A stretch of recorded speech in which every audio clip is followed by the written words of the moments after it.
భావించి ప్రజల తరపున వాయిస్ ఆఫ్ ది వాయిస్లెస్ కింద ప్రతి అడుగులోనూ పోరాటం చేస్తూనే వస్తూ ఉంది వైఎస్ఆర్సీపీ. ప్రతిపక్షంలో మనం కూర్చోవడం కొత్త కాదు.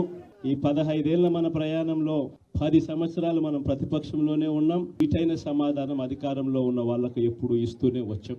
కళ్ళు మూసుకొని కళ్ళు తెరిచేసరికి సంవత్సరం అయిపోయింది. ఇప్పటికే మరో 3 సంవత్సరాలు 4 సంవత్సరాలలో మళ్ళీ వైఎస్ఆర్సీపీ పార్టీనే. ఈరోజు వైఎస్ఆర్సీపీకి సంబంధించిన ప్రతి కార్యకర్త కూడా గ్రామంలో ఉన్న ఏ ఇంటికైనా కూడా వెళ్ళొచ్చు. ఏ పేదవాడింటికైనా కూడా వైఎస్ఆర్సీపీ కార్యకర్త సగర్వంగా తలెత్తుకొని కాలర్ ఎగిరేసుకొని వెళ్ళే పరిస్థితి వైఎస్ఆర్సీపీకి సంబంధించిన కార్యకర్తలకు ప్రతి ఒక్కరికి ఉంది. ఏ ఇంట్లోకి వెళ్ళినా కూడా వైఎస్ఆర్సీపీ